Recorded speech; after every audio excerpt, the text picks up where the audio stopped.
feel like we've covered so much today. I think what I'll do is put these in separate videos because there's a lot to talk about. I also want to talk about the difference in the ending of the telemark as well as the beginning of the telemark. And we'll also talk about the side lock. I'll do that in a separate video, maybe a little bit on the running weave or the natural weave from promenade. Let's just look at the entry from the side lock for a moment.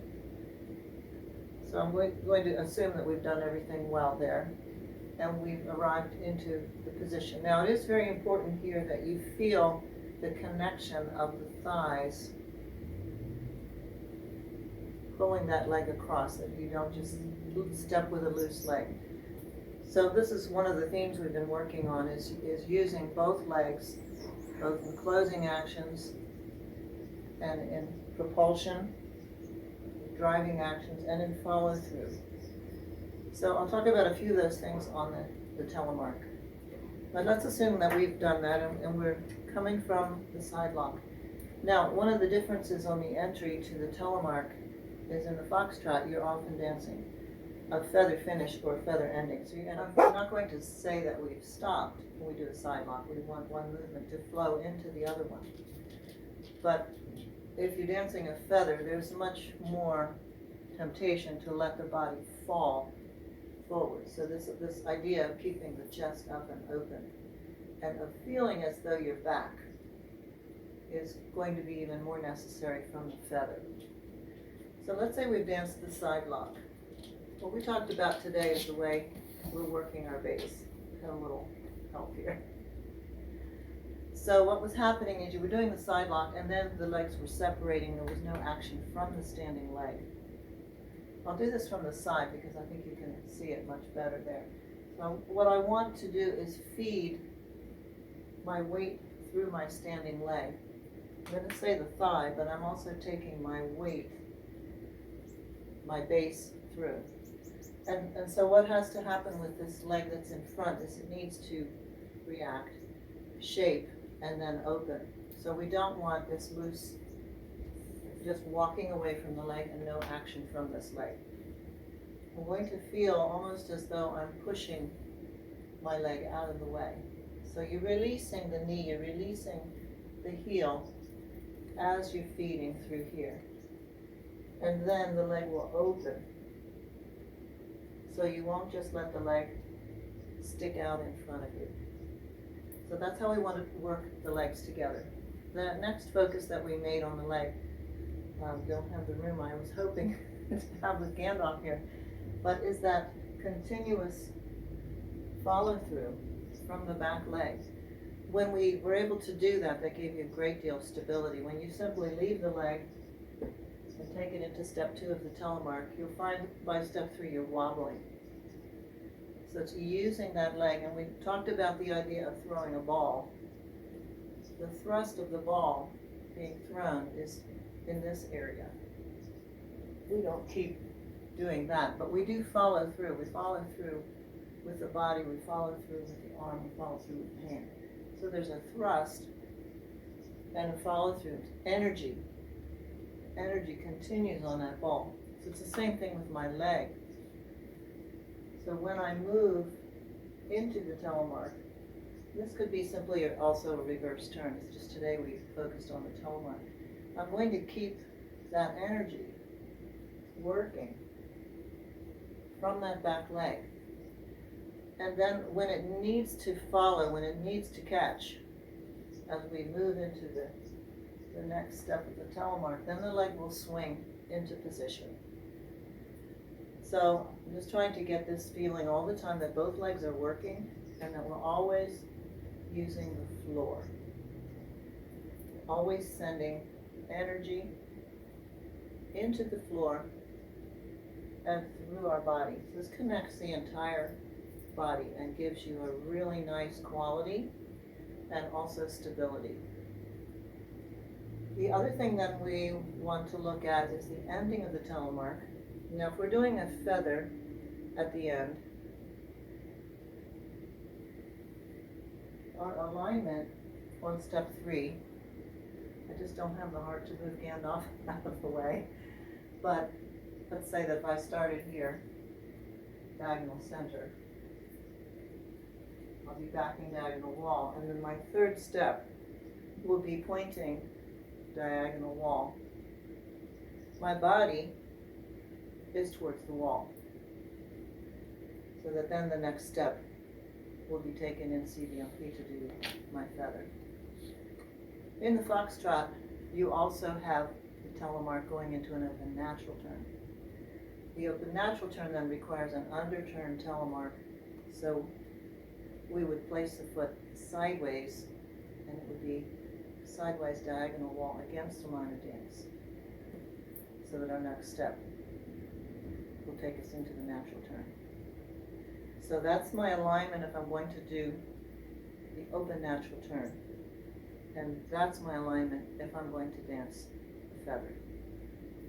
So we have different amounts of turn. In any case, you don't want to put a lot of turn energy onto your telemark. My coach years ago was Kerry Wilson, and he always said, don't put turn on turn, and I'm sure that's what his coach always said to him. And always he would say that to my partner. And I've come to understand it more and more and more over the years as I've been teaching. It's the same energy as that throwing the ball. There's a throw, and then there's a follow through, or a cascade of movement that follows the throw, rather than this constant effort to turn. If I simply turn my head and let my spine follow the rotation of my head, it's going to happen anyway. So of course I have to turn, but I'm not going to put a lot of turn on. I'm not going to keep putting turn onto what I've already done. So I'll do it here since the dog is in the way there. So I don't want to, of course, put a great deal of turn energy onto any reverse action, because my girl is in this space and I'm going to completely ruin my movement. So I'm always going to approach with caution and approach with the feeling of being back. Remember, reverse turns, which would be telemark, I have a feeling of being very benign in my turn or delayed in my turn. I will end up turning anyway. It's going to happen. A lot of that's going to happen from, as I was saying, the preparation through my standing leg. And at the crucial time, I will turn my head to where I would like to come out. So I will turn my head. Now, I don't know if I was still in camera when I did that, but you found that on your lesson when you were working in your basement. If you just turn your head to where you'd like to be, you're going to get there. So you don't need to keep putting this big energy on the turn.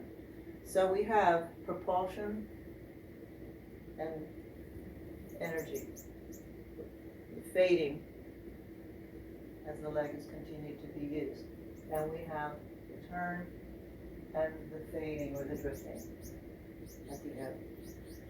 So even more crucial when you're going to dance the open natural turn after the open telemark, you want to be very careful not to put turn on turn. So we talked about the support leg, working into the turn and the forward movement. We talked about the shaping of the leg into the movement, turning of the head, and the different alignments at the end. Now, if I'm dancing a feather, Gandalf, you just really want to take up my dance floor. So when you dance that feather, if you're not careful, it's very easy now for your top to overtake you. Now, I found that was happening even from the sidelock. There's a little tendency, I'm exaggerating it, of course, to rock. When we thought about staying back, you did better, but I still saw a little rock here. And so we were able to correct that by making sure you continue to work from the back leg, thinking of your sternum staying up, and focusing on the head turning. In any case, you have to be really careful because that slight little rock forward can be enough to take you out of balance. Now, when we look at someone dancing this, they look perfectly straight. And we would say, well, yes, we want the man to be straight. You cannot always think of straight and be straight. When someone has a posture issue, even just in standing, and they've been standing like this for years, they feel like they're straight. And when you put them there, they may say, well, I'm falling forward. Maybe from here, we put them into a good body alignment. Well, I'm leaning forward. And then if you would look in the mirror, you would see that's not true. So the feeling we have is not reliable. Now, I know you don't have any mirrors in your basement. Maybe you can have Mary Ann take a look at you now and then. But the thing is, to go into a left turn and to move forward, sometimes we have to actually think that we're back. But in the movement, it disappears, and you actually appear to be straight. Because what we've done is we've added something onto standing. And so we have to put insurance in a different direction. We may have to put insurance on something in a more forward poise. We may have to put insurance on a more backward poise. We may have to put insurance on a sense of rotating away from the center instead of through it. So these are manipulations that we have to do that you cannot see. We've talked about that before in using the head weight in the room. When you're using your head weight backward, it leads the spine in the movement, but it disappears in the movement. You don't really see it. So if you go too far, I will let you know, because I'll be able to see it on our next lesson, but I don't think that will happen. So when I'm dancing that feather particularly, I like that idea of pushing the penny. You push the penny. It feels as though you're pushing it out in front of you. It's not like I'm back here. This is what we're trying to avoid, this falling into your next reverse figure. In this case, open telemark, but could easily be the wave. It could be a regular reverse turn. Any reverse figure is going to follow. Even it could be a 3-step where the top will overtake. So there are many, many places. It's just today we were looking at the left turn, specifically the open telemark. And I'm sure I've left something out. Okay, if I think of it, I'll add it into the other video. I will do another one on notes on the weave, and then also some notes on the Sidelock. So I'll put them in a separate video so that you can just focus on these individual things. Well, somebody's asleep now for the time being, so. Okay, so I'll come back and do the Sidelock when the doggy gives me a little bit more space.